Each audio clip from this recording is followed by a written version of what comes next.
couple weeks ago, my friend was able to print out 5 of the new Cosmere miniatures that just came out, and in this video I'm going to give a quick size comparison and talk about some of the things to watch out for if you're going to print these out.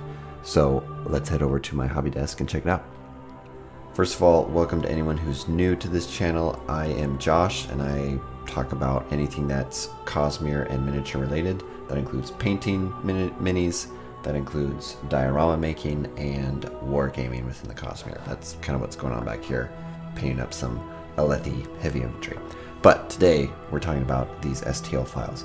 And first of all, I did want to address that the STL files come in multiple formats. You've got the bases that are separate, you have the figures that are separate and pre-supported, and then you have the unsupported when they're all combined. My friend was able to print the bases separate and the minis separate, and then I glued them together like this. But with that, there's a few things to watch out for, and one of them is in regards to this Stormform Parshendi.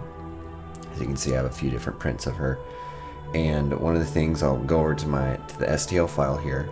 One of the things you'll see, my friend pointed out to me, is that on some of these miniatures, they left hanging some pieces that are unsupported. So this little hair curl right here is unsupported, and as you print it out in resin, this piece won't get printed until it reaches the rest of the base. And so my friend added some extra supports to get that supported so that it would actually show up on the print. And you can kind of see that on some of these minis here. One thing that I have noticed is that the size is kind of interesting. I don't know if my friend scaled down the size, but he just put it on the build plate and hit print. And so if I were to compare the size to, let's say, this Venli model, I was expecting the Stormform to be bigger. Now, that just could be the Envoy form is larger than the Stormform, which could totally be valid. But one thing I noticed is if I were to use one of these bases over here, if I were to take one of these bases, there's some cork on it, but that's okay. You can see that her base doesn't fill up the entire thing. And when I put the original Stormlight minis on a 32mm base, they fill up the whole thing. Let's take a look at this Parshendi model. So this Parshendi in war form should be about the same size as this lady, but looking at the base sizes, the base size is slightly smaller on the newer models. So, not really sure what's going on there, but that's something to be aware of. I think if I were to print these again, I would increase the scale a little bit, but regardless, I'll be interested to see what the physical minis look like when they come next month. This Whitespine model is absolutely stunning. I love it so much.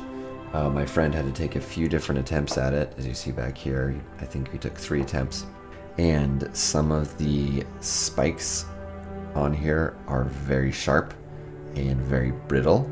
And so one thing that my friend did is when he cured the resin, he cured most of it for a little bit, and then he covered up the spikes in aluminum foil and then cured it some more so that the whole body was firm and it left the spikes a little bit more bendy. And that is helpful because these spikes won't become brittle and break off when I'm handling it or painting it. So that's some advice there. And one thing I noticed is that the little talons in the front are very close together.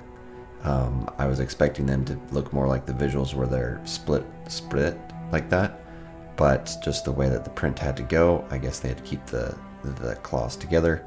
But overall, this model is fantastic, and I even got a few extras that are slightly malformed but could still be used. In terms of size, this Dustbringer just kind of baffles me. I'm not sure what they did here, but he is massive. Compared to a Stormform, he is taller than a Stormform. He's about as tall as Venli. Actually, he's bigger and taller. If I pull up an Alethi soldier, right, compared, this guy's huge. The only reason I could see this happening is because they expect this guy to be a Horn Eater. Now I don't have my Rock Mini to compare. I sent the Rock Mini to someone else. But if I put him on the base, you can see that he doesn't fill the entire base.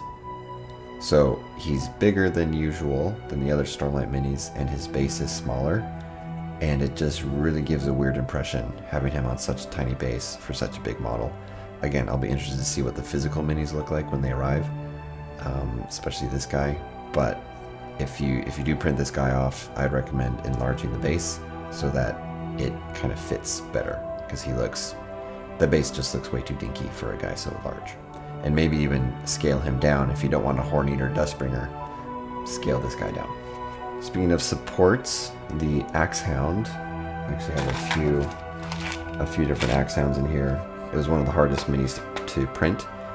But the Axehound finally came out, and my friend had the most trouble with, I think it was this leg, one of the back legs. So if you look at the STL file, you can see there's lots of pre-supports, which are great, but in this corner back here, you can barely see the hind leg, and when my friend tried to cut off the supports, it often cut off the leg itself.